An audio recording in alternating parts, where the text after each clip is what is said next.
So I want to start with a really big question. Is the United States Constitution the American dream, or is it actually an American nightmare? Wow. Okay. That's quite a way to kick things off. It is, but it's the exact question from our source material today. I mean, I think most of us grow up thinking the Constitution is this sacred, unchangeable bedrock. The supreme law. Yeah, exactly. But the sources we're diving into argue that maybe unchangeable is actually the problem. We're talking about a document written with quill pens trying to govern a world with, AI and nuclear weapons. Right. And the core issue we're exploring isn't just that it's old, it's the architecture. The Founding Fathers didn't just write laws, they built a fortress around them. A fortress? I like that. And they made the process of changing those laws, the amendment process, notoriously, almost aggressively difficult. So that's our mission today. We're going to unpack that fortress. We're going to look at the specific mechanics of how it's changed, the data on failures versus successes, and this is the part I found fascinating, how the few amendments that did pass completely shifted the power between the states and the federal government. That power shift is the whole story. We tend to think of amendments as, just adding rights, but mechanically, they're often about moving power from one place to another. Exactly. So let's start with the blueprint. The sources keep using this word, entrenchment. It almost sounds like a military term. It's a similar idea digging in. In legal terms, entrenchment just means the Constitution isn't a regular law that you can, just swap out after an election. It's a super law. It's a super law. Yeah. The framers made it deliberately hard to change. They wanted to be sure the basic rules of the game couldn't be rewritten just because, 51% of people felt like it on a given Tuesday. Which brings us to the math, which is, it's pretty intimidating when you look at the diagrams. It's a two-stage process, right? Proposal and then ratification. Think of it as the ask and the answer. And both steps require these huge supermajorities. Okay, so let's take the ask, the proposal. Oh. To even suggest an amendment, you can't just have a good idea. You need a two-thirds vote in the House. And a two-thirds vote in the Senate. Which, if you just look at our current politics, that's a massive hurdle. Getting 67 senators to agree on anything is hard enough. Getting them to agree to change the bedrock of the legal system, that's a level of consensus that, almost never happens. And the sources show there's an or option here, right? A convention of states. Ah, yes. Two-thirds of state legislatures, that's 34 states, can call for a convention. It's in there. It's in Article V. But have we ever actually used it? Not once. Never. Nope. It's basically the nuclear option. It's there in case Congress completely refuses to act. But every single one of our 27 amendments has come through Congress first. Okay, so let's say by some miracle you get that two-thirds vote in Congress. You've cleared wall number one. Now you hit the answer ratification. And this is where the fortress walls get even higher. The proposal goes out to the states. To become law, it has to be ratified by 3/4 of the state legislatures. 3/4. I'm looking at the map. That is 38 states. 38 states. Yes, the math is really the whole point of entrenchment. It really is. And it highlights the power of the veto point.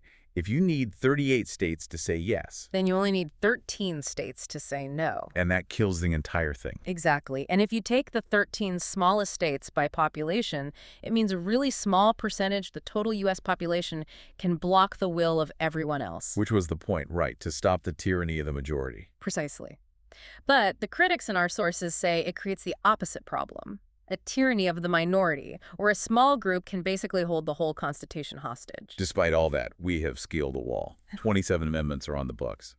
But we should probably break that number down a bit. We should, because the first 10, the Bill of Rights, they were passed almost right away in 1791. They were, kind of part of the original warranty. So really, we're talking about 17 changes in over 230 years. That is not a lot. A very low batting average. But the ones that made it through, wow. They didn't just tweak things. They rewired the entire system. And this is where we see that power shift you mentioned, from the states to the federal government. It is the most significant trend in our constitutional history. You look at the year 1913. That's the turning point. 2 amendments passed, the 16th and 17th, and they basically ended the original version of American federalism. Let's break those down because they're huge. First, the 16th Amendment. The income tax. Right. Before 1913, the federal government had, very limited ways to make money. It's mostly tariffs, things like that. The states really held the purse strings. And money is power. The 16th gave Congress the power to tax incomes directly. Suddenly, Washington, D.C. has this massive, scalable fire hose of cash. You can't imagine modern America without it. No giant military, no interstate highways, no Social Security. Not without the 16th Amendment. No, it totally shifted the financial center of gravity. But then you have the 17th, which I think is structurally even more important, even if it sounds a little dry. This is the one about how senators are elected. Correct. Before 1913, you, the voter, did not vote for your U.S. senator. Your state legislature picked them. Which made sense in the original fortress design. The House was for the people, the Senate was for the states. The senators were like ambassadors for their state governments. Exactly. Their job was to protect the state's power from the federal government. If the feds tried to overreach, the senators were supposed to stop it because they answered to the state house back home. But the 17th Amendment changed that to a direct popular vote. And there were good reasons for it. There was a lot of corruption. State legislatures were deadlocked. People wanted a voice. It was seen as a huge win for democracy. But what did it do to the structure? Structurally, it cut the state governments completely out of the loop. They lost their direct check on federal power. When you ask why the federal government has grown so massive over the last century, a huge part of the answer is the 17th Amendment. That's fascinating. Yeah. It's framed as power to the people, but it was also power away from the state house. Precisely. And you see a similar, though less direct, pattern with the voting rights amendments. The 19th for women, the 26th for 18-year-olds. Which are obviously huge victories for individual rights. I mean, Like- nobody's arguing against them. No, of course not. But if you look at it just mechanically, it's the federal government telling the states, you no longer have the final say over who votes in your state. It standardizes rights at a national level. Right, which, again, erodes a little bit of that state autonomy. Then you have things like the 22nd Amendment limiting the president to 2 terms. After FDR. After FDR. It's a check on power, clarifying the rules so we don't end up with a president for life. So when the system works, it makes these enormous changes. But we also have to talk about when it doesn't work. The source material calls this the graveyard of ideas. And it is a very, very crowded graveyard. Thousands of amendments have been proposed.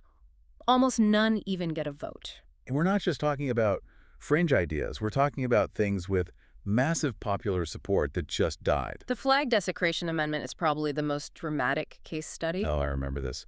Huge cultural issue in the 90s. The Supreme Court said flag burning was protected free speech, and a lot of people were not happy. Not happy at all. The polls showed huge majorities wanted to ban it. The House of Representatives passed an amendment to do that over and over again between 1995 and 2001. So it kept passing the House, and then it goes to the Senate. And this is where the math gets brutal. June 2006. It comes down to a final vote.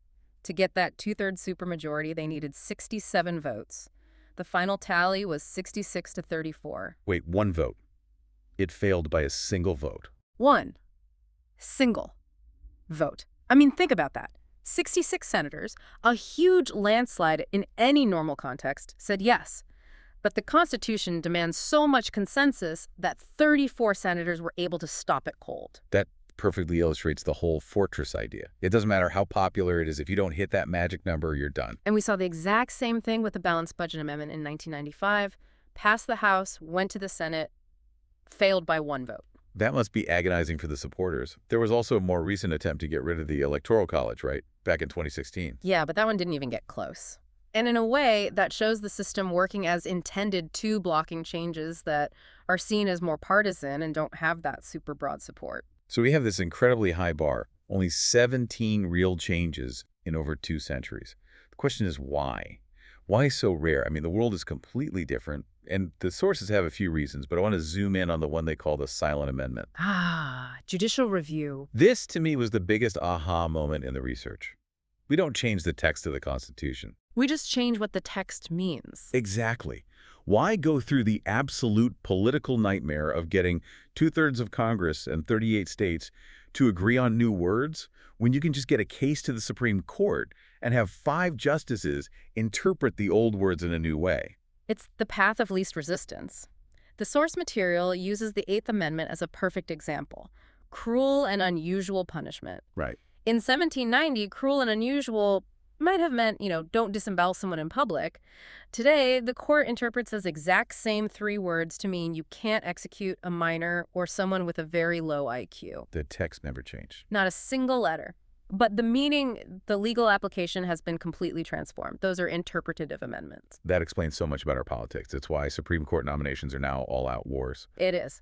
Because the front door, the formal amendment process, is locked and barred by the math. So all that political pressure to update the Constitution gets funneled through the side door to the court. We're basically asking 9 unelected judges to do the work that the amendment process was supposed to do. That's a great way to put it. And it heavily politicizes the judiciary because they become the only ones who can really adapt the Constitution to the 21st century. And that ties into another reason the sources give for the rarity of amendments, this cultural veneration and caution. We treat the document like it's sacred. And we are terrified of breaking it. A lot of that fear comes from the national trauma of the 18th Amendment. Prohibition. Prohibition. The one time we really tried to use the Constitution for social engineering. We banned alcohol in 1919. Not with a law, with an amendment. And it was a complete disaster. Total disaster. It fueled organized crime, corruption. Yeah. It was unenforceable. We had to pass another amendment, the 21st, just to repeal it 14 years later. It's the only time we've ever done that. And the lesson was, don't do that again. Exactly. The lesson was, stick to structure, stick to broad rights. Don't try to micromanage social policy in the Constitution itself. That failure made everyone who came after very, very cautious about messing with it. So this all leaves us with a big evaluation. The strength of the fortress is pretty clear, right? It's stability. We can all sleep at night knowing the First Amendment can't just be deleted because one party wins an election. That is the number one strength. Yeah. It prevents the whole legal system from being thrown into chaos every few years, and it forces cooperation between the national government and the states. But the weaknesses are also pretty glaring. The frustration of the majority is a big one. As we saw with the flag burning or balanced budget examples, a determined minority can block things the majority of the country wants. That can feel really undemocratic. And then there's the outdated argument. That's the other side of the coin. If the process is too hard, the Constitution risks becoming, unfit for the modern world. If we can't change the text to deal with new issues like digital privacy or AI, we have to rely on those 9 judges to stretch old words to cover new problems. Which brings us right back to where we started. Is this fortress the guardian of the American dream, or does it risk becoming a nightmare by trapping us in the past? It's the fundamental trade-off. We chose stability over agility. The system is designed to be slow, to force consensus. But in a deeply polarized world where that kind of consensus might be impossible, slow just becomes stuck. So here's a final thought to chew on, something implied by all this. If our political polarization means we can't get to 38 states on anything, if the formal amendment process is effectively dead, does that mean the Supreme Court is now the only way the Constitution can evolve? That is a chilling thought. If the text can't change, the interpreters become all-powerful. And if that's true, have we accidentally turned 9 judges into a permanent, unelected constitutional convention? I think you can make a very strong case that we have. Something to think about the next time you see a headline about a court confirmation. Thanks for diving deep with us today. See you next time.